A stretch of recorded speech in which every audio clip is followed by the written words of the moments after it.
دا د قرآن کریم د سورې بروج آیاتونه سړي ته رایات کی الله رب العالمین پکې یو واقعه ذکر کړی دا واقعه ډیره اوږده ده یو موحد دی الله واحد لا شریک باندې ایمان راوړی دی د وخت یو ظالم بادشاہ مجبوره کوي کفر وکا ما ته خدای وایا هغه وینا زما رب الله دی هغه الله رب العالمین ورله مقام ورکي د دې بادشاہ یو وزیر دی هغه وزیر پسترګو باندې وړاندېږي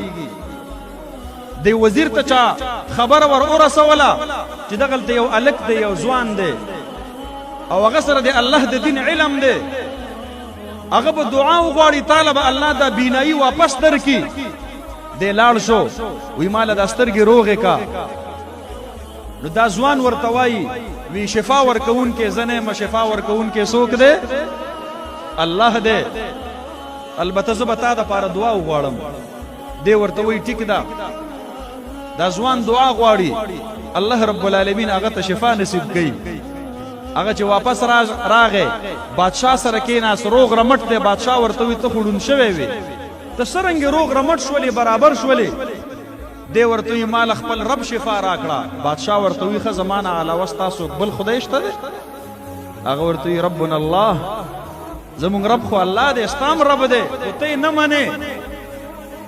بادشاه ورته وایي دا سبق ته د چا نه زده کو وایي دا هغه فلانکي ځای کې یو الک و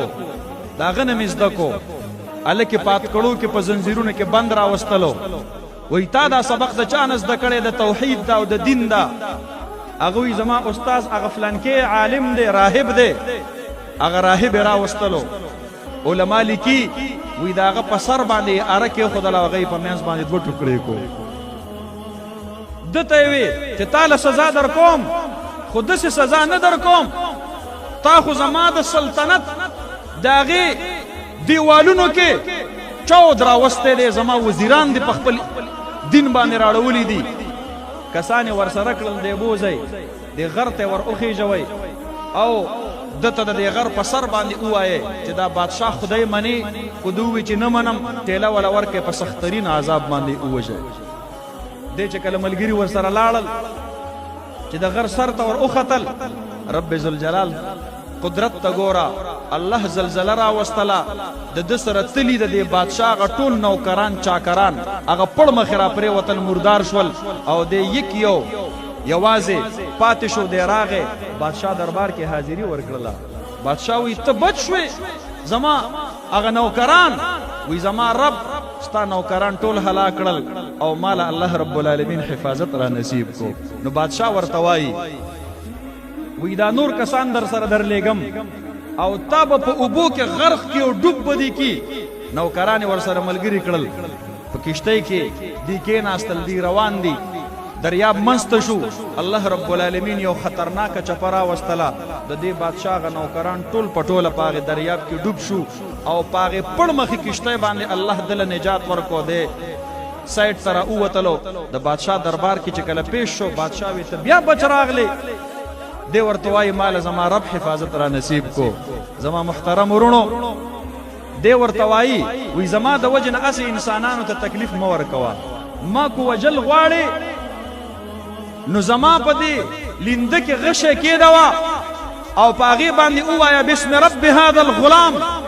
د دې الک په خدای باندې د هغه په نوم باندې زه تا قتلومه نو زما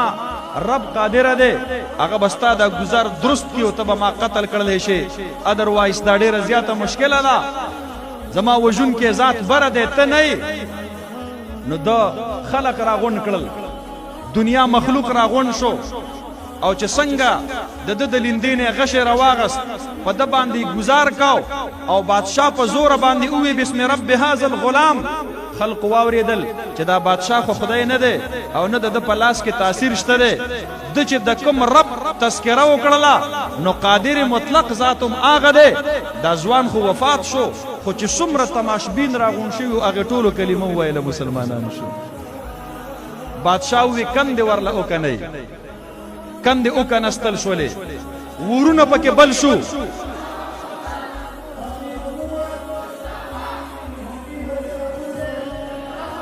کندې وکنستل شوې ورونه پکې بل شو ورونه بلیږي په دغه ځای کې میدان کې چې کم خلق مسلمانان شوي دي د هغې یو ګروپ یو ډله راولي او هغه ډله دې ورته وایي دا زه چې تاسو ته خبره کوم دا منګړت واقعه نه ده دا د سورې بروج آیاتونه دي او دا د هغې آیاتونو په تفسیر کې صحیح مسلم شریف چې کوم حدیث راغستی دی دا هغه درته بیانوم اور بلیږي خلق ورته وردانګي د بادشاه خدایي نه مني خدایي صرف د الله واحد لا شریک مني الله اکبر نعره لګي او پړ مخې دی اور ته وردانګي